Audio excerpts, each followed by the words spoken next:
Bonjour Sophie Jalabert. Vous êtes directrice des cadres dirigeants, du développement RH et de l'Académie Generali France. L'assurance, on le sait, souffre parfois d'un déficit d'image, notamment en matière d'attractivité des talents. Alors Generali déploie beaucoup d'initiatives pour attirer, pour fidéliser ses collaborateurs. Quels sont les leviers que vous mettez en place pour renforcer votre visibilité et votre attractivité ? Effectivement, vous avez raison, on met en place plusieurs leviers pour renforcer cette attractivité et cette visibilité. D'abord, on a capitalisé sur un plan de communication à l'international qui a permis de positionner la marque Generali davantage dans les grands médias. Et donc, on a un peu surfé sur cette vague, si j'ose dire, pour installer notre marque employeur. Pour installer cette marque employeur, on s'est dit qu'il fallait capitaliser sur nos atouts.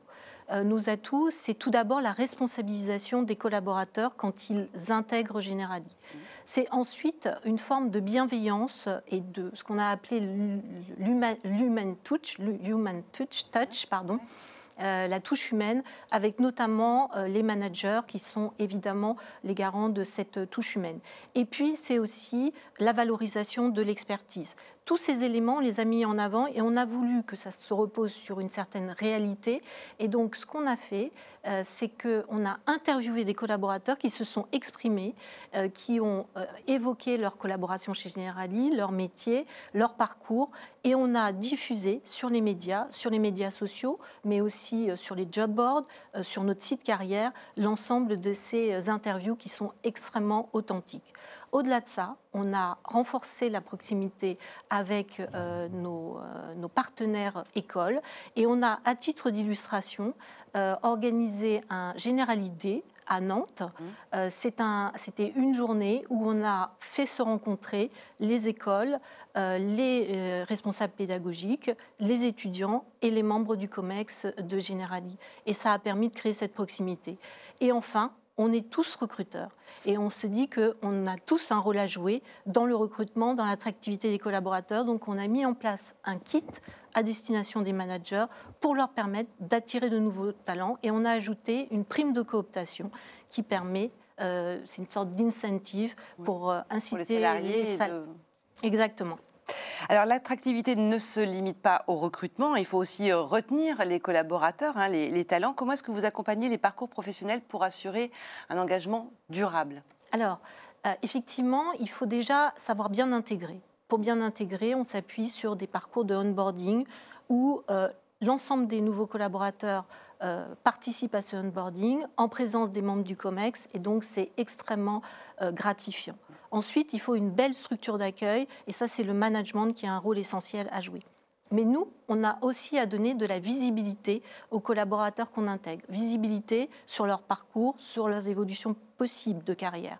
Et donc, il faut qu'on anime ces dispositifs, ces filières de carrière, la filière managériale naturellement, mais aussi la filière expertise qu'on vient de mettre en place, ou encore des filières comme la gestion des talents, les dispositifs talents. Une fois qu'on a donné de la visibilité, animer et communiquer sur ces parcours, il faut aussi qu'on soit dans le développement des compétences. Et donc, il faut proposer des programmes qui soient de qualité. Et enfin, il faut être à la hauteur de notre promesse sur tous ces enjeux, car nous sommes convaincus que l'engagement durable des collaborateurs passe par la confiance. Alors aujourd'hui, les candidats sont de plus en plus sensibles aux engagements des entreprises. Comment est-ce que Generali se distingue en matière de diversité, d'inclusion ? Ça fait partie des valeurs qui sont importantes. Oui, tout à fait. Alors quand on parle de diversité, d'équité et d'inclusion, souvent on parle du genre. Donc, on a une politique extrêmement volontariste, notamment sur la parité entre les hommes et les femmes, qui est parfaite sur le management dans son ensemble, mais on a des axes d'amélioration, notamment chez les commerciaux, par exemple, ou encore sur les fonctions, les métiers STEM. Qu'est-ce que c'est les métiers STEM ? C'est les métiers scientifiques, technologiques, numériques, mathématiques notamment. Et donc, pour inciter les femmes à rejoindre ces métiers de management ou ces métiers STEM, on a organisé différentes choses. D'abord, on croit au rôle modèle. Et donc, on a plus de 30% de nos membres du COMEX qui sont des femmes. Donc ça, c'est un premier élément. Et d'autre part, on a organisé un événement qui est le Women for Tech, où on a fait intervenir des femmes de la tech pour donner envie, susciter des vocations. Mais la diversité, ce n'est pas que le genre, c'est aussi les âges. Et là, on recrute aussi bien des personnes extrêmement expérimentées que des personnes beaucoup plus juniors. Donc, des seniors. Des seniors, notamment dans l'expertise, par exemple, qui sont extrêmement recherchés.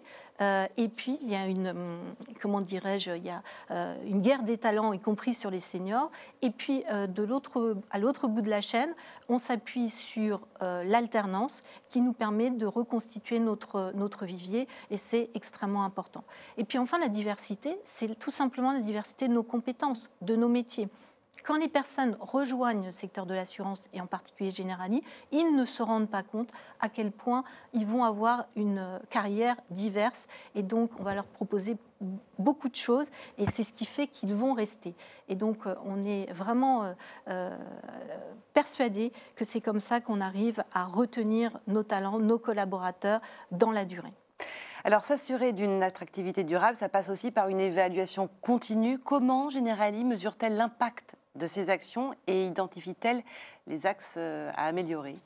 Alors, vous savez, on est dans un secteur où on mesure beaucoup. Donc, on a mis en place un certain nombre d'indicateurs. Et nous, on croit aux indicateurs parce que ça permet d'abord d'objectiver les choses et ensuite, c'est un élément d'amélioration. On a mis des indicateurs sur la part des femmes, je l'évoquais tout à l'heure, sur la part de recrutement des seniors ou sur la part des personnes en situation de handicap. Derrière ces indicateurs, on met systématiquement en place, on connecte ces indicateurs à la réalité du terrain. Donc on a mis en place des enquêtes récurrentes, globales, sur le taux d'engagement des collaborateurs, par exemple, mais aussi des enquêtes plus ponctuelles sur, par exemple, le sexisme ordinaire. Et on mesure à chaque fois les résultats, on met en place des priorités et des plans d'action.